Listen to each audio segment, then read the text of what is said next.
Diasco Foot, le miroir du football de la diaspora congolaise.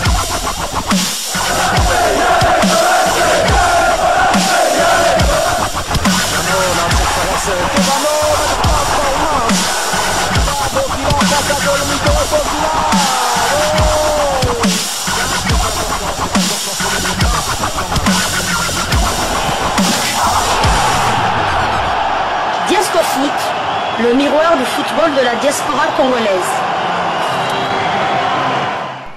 Vous êtes sur Diasco Foot, le miroir du football de la diaspora congolaise. Diasco Foot vous dit bonjour, tout le plaisir est pour nous de vous retrouver, mais surtout de savoir que vous êtes nombreux en train de suivre votre chaîne YouTube dédiée uniquement aux footballeurs de la diaspora congolaise. C'est l'heure de partager avec vous quelques news que nous avons pu récolter pour vous, des news concernant certains de nos internationaux ou des binationaux qui se sont illustrés dans leurs clubs respectifs. Et cela dans le cadre de cette 4e livraison sportive de ce dimanche 25 août 2024. Une livraison que nous débutons par la Suisse, où l'on jouait la 5e journée de la Super League. Le FC Sion a été battu 3-1 sur le terrain des Grasshoppers de Zurich. Sion n'est pas parvenu à enchaîner après sa victoire en Coupe de Suisse face à Delémont. Les hommes de Didier Tolo ont subi la loi des Grasshoppers et restent à 9 points après 5 rencontres de Super League. Après un début de saison réussi avec 9 points cueillis en 4 matchs, les Sédunois ont déchanté en déplacement à Zurich. Il n'a fallu qu'une trentaine de secondes à Lee Yong-jun, nouvelle recrue offensive sud-coréenne des Sauterelles, pour trouver la faille. Cette réussite a peut-être servi de déclic pour les hommes de Marco Schalibaum qui n'avaient récolté qu'un point en championnat jusque-là. Les Iroquois ont en effet évolué à un niveau bien supérieur à celui qu'ils avaient montré jusqu'ici. Sans un Timothy Fayoulou très réactif devant sa cage, ainsi qu'un peu de réussite défensive, Sion aurait pu sombrer bien avant d'atteindre la mi-temps. Mais la formation de Didier Tolo n'a pas baissé les bras malgré la nette domination adverse.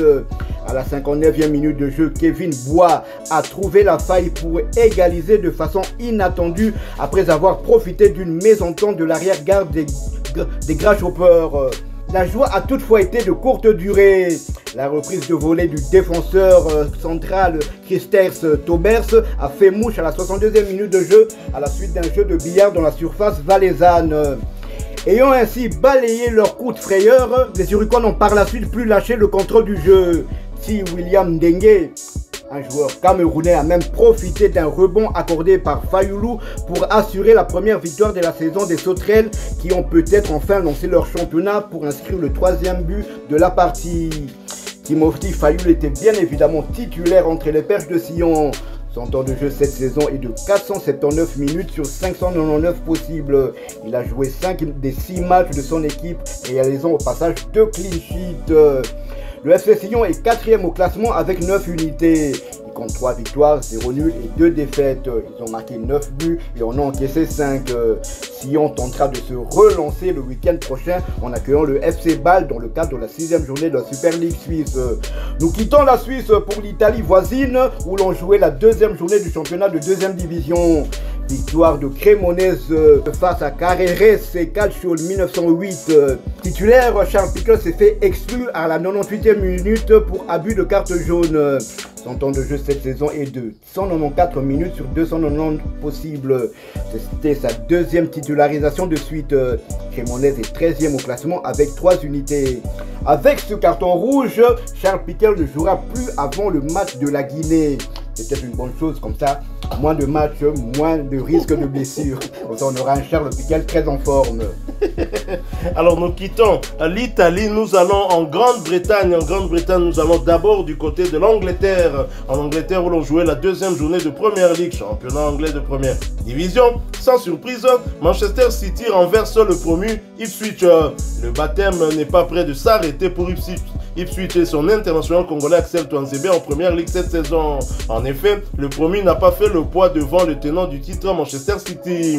Lourde défaite, 4-1. Axel Tuanzebe, titulaire dans le couloir droit de la défense d'Ipswich, n'a pas pu empêcher les hommes de Pep Guardiola de renverser le match alors qu'ils étaient menés au score par les visiteurs. En 16 minutes, les spectateurs de l'Etihad Stadium ont assisté à 4 buts, dont 1 pour les visiteurs et 3 pour les locaux, avec au passage un doublé d'Erling Haaland qui dans la suite va signer un 3e but, donc un triplé. L'autre but était un but du Belge Kevin De Bruyne. Axel Tuanzebe n'a pas terminé cette rencontre, il a quitté la pelouse à la 91e minute. À noter qu'Axel Tuanzebe connaissait là sa 2e titularisation consécutive, voyant son temps de jeu porté à 165 minutes sur les 194 minutes possibles. Il a donc participé à tous les 2 matchs avec son club. En 2 sorties, Ipswich a subi 2 défaites.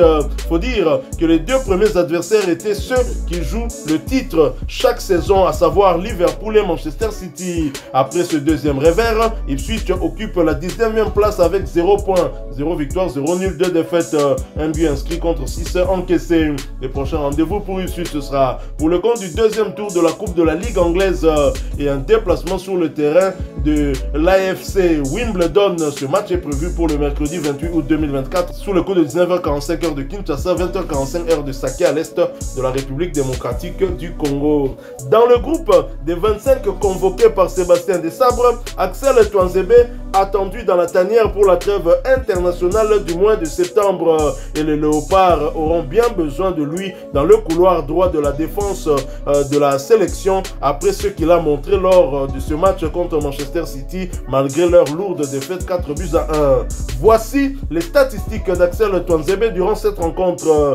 2 interceptions, 1 tir bloqué, 0 dribble subi, je dis bien 0 dribble subi, 18 passes réussies sur les 18, donc 100% de réussite, une seule perte de balle. Axel Tuanzebe était plus qu'efficace. Le défenseur congolais n'a subi aucun dribble hier après-midi face à Manchester City du Belge Doku de Bruyne ainsi que d'Erling Haaland. Basopi était donc Nogo Seba.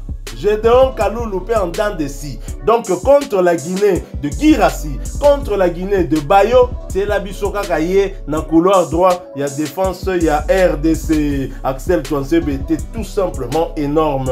Nous restons toujours en première ligue anglaise, toujours pour le compte de cette 2e journée. Crystal Palace qui recevait West Ham a été battu sur le score de 0 but contre 2. Des débuts réussis donc pour Aaron Bissaka qui goûtait là ses premières minutes en première ligue cette saison du côté de West Ham.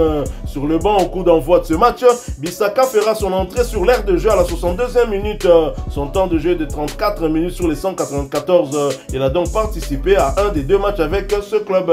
Prochain rendez-vous pour West Ham et Bissaka, ce sera pour le compte du 2e tour de la Coupe de la Ligue anglaise et la réception de Bournemouth le mercredi 28 août 2024 sous le coup de 19h45 heure de Kinshasa, 20h45 heure de Saké à l'est de la République démocratique du Congo. Toujours pour le compte de la 2e journée de cette première ligue anglaise, Fulham qui recevait Leicester l'a battu sur le score de 2-1. Sur le banc en entame de ce match, Stéphane Mavididi a fait son entrée sur l'aire de jeu à la 71e minute. Son temps de jeu de 46 minutes sur les 196 minutes possibles. Il a participé à tous les 2 matchs avec son club. Après ce revers, Leicester occupe la 14e place de première ligue avec un petit point. 0 victoire, 1 nul et 1 défaite.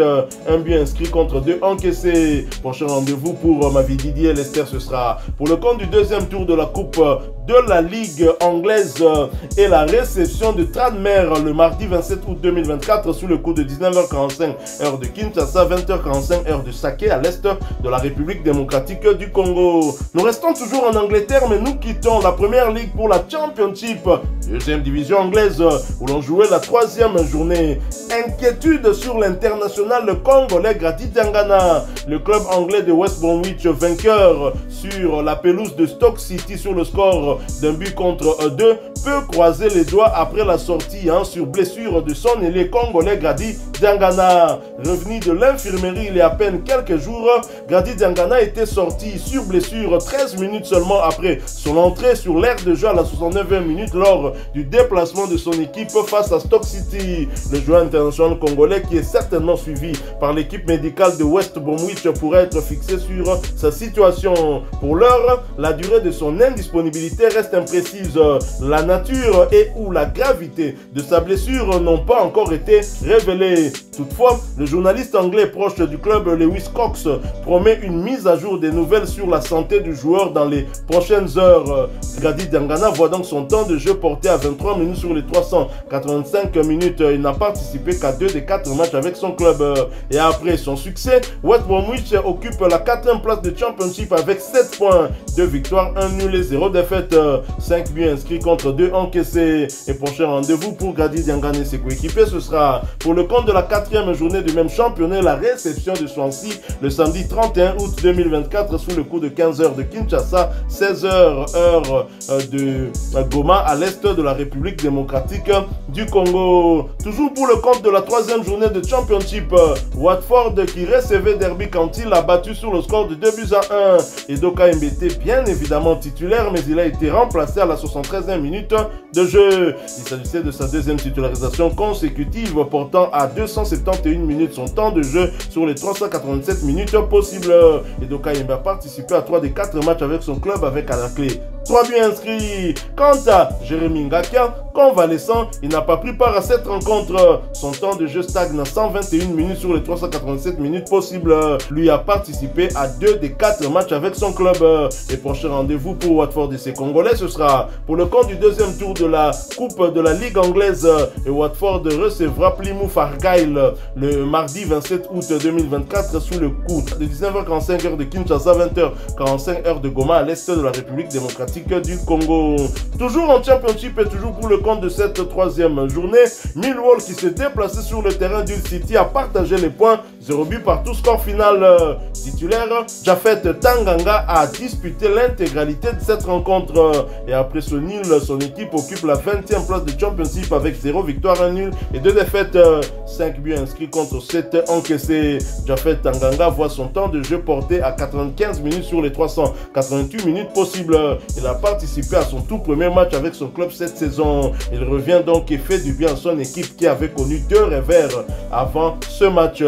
Et pour le prochain rendez-vous, ce sera pour le compte du 2e tour de la FA Cup. Et Millwall recevra Leyton. Ce match est prévu pour le mardi 27 août 2024 sous le coup de 19h45 heure de Kinshasa, 20h45 heure de Goma à l'est de la République démocratique du Congo. Nous quittons l'Angleterre mais pas la Grande-Bretagne. Nous allons cette fois du côté de l'Écosse. En Écosse où l'on jouait la 3e journée de la Scottish Premiership, championnat écossais de première division. Hibernian qui recevait Dundee a fait match nul sur le score de 2 buts partout. Sur le banc au coup d'envoi de ce match, Rocky Bouchiri a fait sa montée sur l'aire de jeu à la 83e minute. Son temps de jeu de 302 minutes sur les 709 minutes possibles. Il a participé à 5 des 8 matchs avec son club. Après ce partage des points, Hibernian est avant-dernier de la Scottish Premiership avec 0 victoire, 1 nul et 2 défaites, 2 buts inscrits contre 7 encaissés. Et prochain match pour Rocky Bouchiri et ses coéquipiers, ce sera pour le compte de la 4e journée de la Scottish Premiership et un déplacement sur le terrain de Kilmarnock. Ce match est prévu pour le dimanche 1er septembre 2024 sous le coup de 15h de Kinshasa, 16h heure de Béni à l'est de la République démocratique du Congo. Voilà qui met fin à cette 4e livraison sportive de ce dimanche 25 août 2024. Si vous l'avez aimé, laissez-nous un maximum de j'aime. Merci de partager avec nous en commentaire votre point de vue. Abonnez-vous sur cette chaîne DiascoFoot parce que nous sommes le miroir du football de la diaspora congolaise. Et n'oubliez pas d'activer la petite cloche de notification histoire de ne plus rien manquer des prochains sujets que nous allons vous proposer. Encore une fois, merci à vous avec l'espoir de vous retrouver bientôt dans un autre sujet d'actualité. En attendant, portez-vous bien. DiascoFoot vous dit au revoir.